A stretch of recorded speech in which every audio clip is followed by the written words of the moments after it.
पश्चिम बंगाल में बीजेपी नेता शुवेंदु अधिकारी के पीए चंद्रनाथ रथ की सनसनीखेज वारदात में अब तक पुलिस के हाथ खाली हैं। सिर्फ कातिलों की गाड़ियां और उनके खोखे ही हाथ लगे। इस घटना ने बंगाल की राजनीति को हिला तो दिया है, साथ ही यह भी याद दिला दिया है कि शुवेंदु अधिकारी के करीबी सहयोगियों की ही आखिरकार मौत क्यों हो जाती है। क्योंकि बीते 13 सालों का रिकॉर्ड बताता है कि शुवेंदु के आसपास रहने वाले 4 लोगों की असमय और संदिग्ध परिस्थितियों में मौत हो चुकी है। अब लोग सवाल कर रहे हैं कि ऐसा क्यों होता है। इन पीए और पीएसओ की मौत के पीछे आज तक कोई ठोस वजह क्यों सामने नहीं आ सकी, कब, किसकी और कैसे मौत हुई है, बताते हैं आपको पूरी डिटेल में। बात शुरू करते हैं चंद्रनाथ रथ से।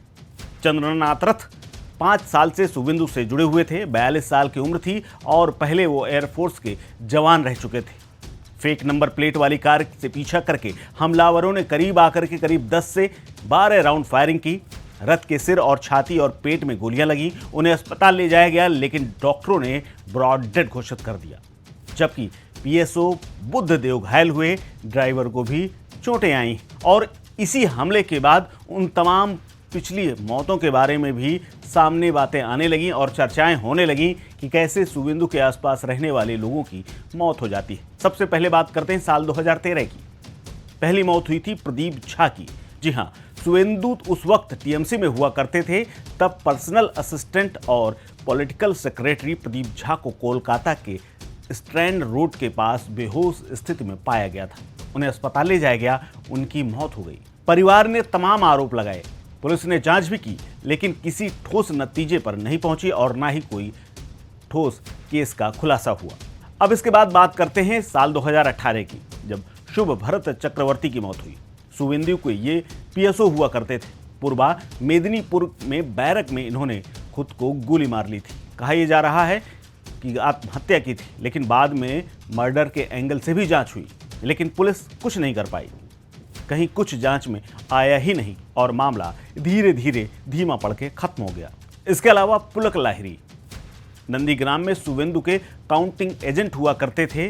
संदिग्ध परिस्थितियों में इनकी भी मौत हुई। इसकी भी जांच हुई, लेकिन कुछ रिपोर्ट्स में यह कहा गया कि हो न हो इन्होंने खुद को फांसी लगा ली हो, लेकिन आज तक इसका भी कोई खुलासा नहीं हो पाया। ये मौतें अलग अलग समय में हुई, कुछ टीएमसी में शुवेंदु के समय में, कुछ बाद में। कई मामलों में जांच अभी भी लंबित है और कोई निष्कर्ष नहीं निकल पाया है। हालांकि अब शुवेंदु ने चंद्रनाथ राय की मौत के मामले में टीएमसी के ऊपर आरोप लगा दिया है और कह दिया है कि टीएमसी चुनाव हारने के बाद बदला ले रही है। लेकिन टीएमसी ने भी इन आरोपों को सिरे से खारिज कर दिया है और कह दिया है कि बीजेपी राजनीतिक फायदा उठाने के लिए इस घटना का इस्तेमाल कर रही है। टीएमसी ने सीबीआई की जांच की मांग की है और कहा है कि इस घटना से पर्दा जरूर उठना चाहिए, निष्पक्ष जांच होनी चाहिए। लेकिन शुवेंदु अधिकारी ने कहा है कि इस मामले की सीबीआई जांच की कोई जरूरत नहीं है, राज्य पुलिस ही काफी है, एसआईटी इस मामले को सुलझा लेगी। हालांकि चंद्रनाथ रथ की मां ने अपील की है कि हत्यारों को फांसी दी जाए और कड़ी से कड़ी सजा दी जाए और कम से कम उम्र कैद तो उन्हें हो ही। लेकिन पिछली घटनाओं को लेकर के भले ही अब तक कोई रिजल्ट ना निकला हो, लेकिन लोग बात कर रहे हैं। इस मामले की एसआईटी की जांच तो हो रही है, आईजी लेवल के अधिकारी जांच कर रहे हैं, सीसीटीवी फुटेज खंगाले जा रहे हैं, गवाहों के बयान लिए जा रहे हैं। लेकिन सवाल वही है कि शुवेंदु अधिकारी के करीबी सहयोगियों के बार बार मौतें क्या सिर्फ संयोग हैं या फिर राजनीतिक हिंसा, दुश्मनी और सुरक्षा चूक का मामला है।